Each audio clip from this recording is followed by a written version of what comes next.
place, and we therefore got a better result, which helped the business improve its operating standards, improve its risk management processes. Because, you know, people asked the same thing in different ways. And as an auditor, you need to know how to engage with the person you're auditing, what questions to ask, how to interpret what you're getting. If you're not happy with the answer, you don't necessarily go back with the same question. You have to sort of be creative and find ways of coming back to it. And what I found with diverse people is they found ways of actually achieving the objectives in their own way. And of course, everybody learns from that. And when I looked at some of the teams, I mean, I remember one of my visits to Singapore where we had a big hub. You know, in the team there we had, you know, people from Sri Lanka, Bangladesh, we had a couple of French people, a German, etc., a few Brits. Really mixed teams, understanding each other, working well together, learning from each other, because that's the other thing. Diversity gives you an opportunity to learn. Everybody learns. There's never a day when you don't learn something new when you work with diverse people. But it's not easy to manage. No, I mean, there's inherent friction there, isn't there, within a team? If you're creating constructive challenge, there's still friction there. How do you create that positive heat rather than it being a destructive challenge? I think it depends on, you know, if everyone knows what the ultimate objective is and they're all aligned behind that, then actually I don't think that tension plays through in terms of how it impacts the results. I mean, one of the things we worked very hard in doing where we brought people into audit is we had a very good onboarding program, which they spent the first 100 days with a buddy, somebody from within the organization that had been there and, you know, probably 1 to 1.5 years already in the department, became a buddy to everybody who came in new for the first 100 days. So we actually had a very good onboarding program, which meant people actually understood, first of all, why they were there. It's because they wanted to be there and we wanted them to be there. Secondly, they understood the strategy, our processes, our ways of working, the output, because I'm very much driven by the output. The performance is the product that you provide at the end. And therefore, you know, in terms of the alignment, if you have no issues with alignment, the friction is constructive friction, and it actually results, I believe, in a very good product at the end of the day. So having some of the right processes in place and having some very clear team objectives is clearly an underlying success principle, allied with strong team leadership. How important was it for you to get the very senior level of engagement at Unilever to drive this through? Was this something just within your own team, or was this drive towards diversity and embracing diversity common throughout the business? It was common throughout the business. I mean, Unilever is a very diverse organisation. I mean, it's been around for, you know, since it was actually formed in 1888. Formally, the merger took place in 1930, so it's been around for 81 years, but its predecessors have been around for much longer. And it's operated across the globe. So therefore, diversity has been in the DNA of Unilever right from the early days. I mean, the Lever family created the detergents business back in Port Sunlight in 1888. But they were sourcing their raw materials from Africa and Asia.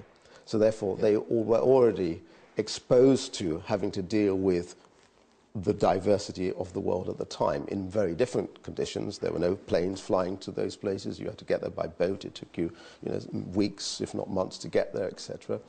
So, it's in the DNA and the fabric of Unilever, and that's one of the attractions. That's why I joined Unilever, because I knew it was culturally a very diverse business. And that's reflected throughout the organizational structure, the teams, etc. And therefore, for me, it was part of my own DNA as well. Apart from the fact that I'm diverse in my own, both my father was from Africa, my mother is, British. She had a British mother and a Russian, Polish father. So diversity in our family, right from the early days, was already something that I was growing up with. I think that Unilever has clearly developed not only a geographic and cultural diversity, as maybe you'd see that as a strong driver within a global business. Do you think that diversity, in the way that we're talking about it, is just as relevant within a national business, within a more tightly defined business market? Well, you're now talking about ACCA. Well, in terms of ACCA, we clearly want to develop a diverse membership, a diverse profession to meet a diverse challenge out in the marketplace. But for a company with a national footprint, without that international cultural and geographic footprint that Unilever has, do you think that issue of diversity is just as relevant? I do believe so. I mean, let's take a quintessential British company that has no aspirations to operate beyond the borders of Great Britain. The diversity of its customer and consumer base, whatever products it's serving or services it provides, to different and diverse customers and consumers, almost requires it necessarily to also think in a diverse way and have diversity in the way it operates. So I don't equate diversity necessarily to it's only relevant because you want to be a global player. I think it's absolutely relevant wherever you happen to be, because diversity is part of the fabric of every society. I mean, you walk down the streets of London or Glasgow or Edinburgh and you see diversity and you have to understand it. I mean, it's very interesting. I was just reading an article. It was actually, I think it was in the newspaper of the weekend. There is a company in the US that has suddenly realized, I mean, I'm surprised it's taken them as long as it has, that if it doesn't develop products for the Hispanic-speaking population of the US, it will not be in business in 10 years' time. Because the size and scale of the Hispanic community in the US, I don't know what it is, it must be close to 80 million out of a population of close to 300 million. That's diversity within one geographic nation. So diversity is relevant, be it local, regional, national, and of course, clearly, it is relevant globally too. In your role throughout your career, you've clearly had a focus on making sure that the team dynamic was right, that you had the right mix of skills and individuals, and maybe it didn't matter hugely where those individuals came from, so long as they had the right mindset and experience and background. There's a lot of talk by policymakers at the moment about quotas, particularly around things like women on boards to prevent groupthink and so on.